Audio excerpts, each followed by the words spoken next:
வணக்கம். இன்றைக்கு என்னோட அனுபவத்தில் அடிக்கடி கேட்குற கேள்விகள், மக்கள் வந்து கிளினிக் உள்ள புதுசாக ஹோமியோபதிக்கு வர்றவங்க முதல் நுழைஞ்ச உடனே உள்ளே கேட்குற முதல் கேள்வி, டாக்டர் இது ஹோமியோபதினா என்ன, நாட்டு வைத்தியமா அப்படின்னு கேட்பாங்க முதல்ல எடுத்த உடனே. நான் கேட்பேன் அவங்கக்கிட்ட, நீங்கள் இப்போ வரைக்கும் எந்த நாட்டு வைத்தியம் சாப்பிட்டுருக்கீங்க அப்படின்னு கேட்டால் முழிப்பாங்க. சரி, ஓகே, இது என்னோட கடமை, அவங்களுக்கு நான் பதில் சொல்லி தான் ஆகணும். ஸோ அதனால் அவங்கள உட்கார வச்சு அப்போ நான் கேட்பேன், இது வரைக்கும் நீங்கள் சாப்பிட்டுருக்கிறது என்ன, இது வரைக்கும் என்ன சாப்பிட்ருக்கீங்க? நான் இங்கிலீஷ் மருந்து சாப்பிட்ருக்கேன் அப்படிம்பாங்க.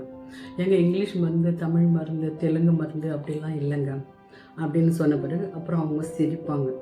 ஸோ அப்போ நான் அவங்கள கேட்பேன், என்ன நீங்கள் வந்து இந்தியனா, அமெரிக்கனா, இல்லை யூரோப்பியனா அப்படின்னு நம்ம கேட்டோன்னா, இல்லை ஐம் இந்தியன். Okay, right. அப்போது ஏன் நம்ம அப்படி சொல்கிறோம்? நீங்கள் இந்தியாவில் பிறந்ததுனால தானே நீங்கள் இந்தியன், அமெரிக்காவில் பிறந்திருந்தா நீங்கள் அமெரிக்கன், யூரோப்பியனில் பிறந்திருந்தா யூரோப்பியன் சொல்ல. ஸோ இப்படி தானே நம்ம கண்ட்ரிகளை நம்ம பிரித்து நீங்கள் எந்த நாட்டுக்காரன்னு சொல்லுவோம். இது இயல்பு தானே, இது உலகத்துக்கே ஒரு பொதுவான ஒரு விஷயம் தானே. அப்போது வைத்திய முறைகளும் எந்த நாட்டில் தோன்றுகிறதோ அந்த நாட்டு வைத்திய முறை. இப்போ சொல்லுங்கள், இப்போது ஜெர்மன் நாட்டில் ஹோமியோபதி தோன்றியதுனால இது ஜெர்மன் நாட்டு வைத்திய முறை, அவ்வளோதான்.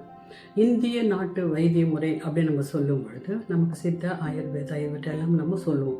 ஸோ அதனால் இவைகள் எல்லாமே இந்திய நாட்டு வைத்திய முறைகள். காரணம் எங்கெங்கே பிறகுதோ அங்கங்கே. இது வந்து சாதாரண ஒரு விஷயம். அப்படி நீங்கள் பார்த்தீங்கன்னா எல்லா மருத்துவ முறையும் ஒரு நாட்டு மருந்து தான். அதில் எந்த சந்தேகமும் இப்போ உங்களுக்கு வராதுன்னு நினைக்கிறேன். ஏன்னு கேட்டால் எல்லாமும் நாட்டு மருந்து தான். எந்த நாட்டில் அது பெறுகிறதோ அது அதனுடைய உரிமையை பெறுகிறது. அதாவது இயற்கை இதை தனதாக்கிக் கொள்வதற்காக ஒரு ப்ராசஸை கண்டுபிடிக்குது. அது ஒரு பர்டிகுலர் சிஸ்டம் ஆஃப் மெடிசன். அது எந்த நாட்டில் வருகிறதோ அது அந்த நாட்டு வைத்தியம்.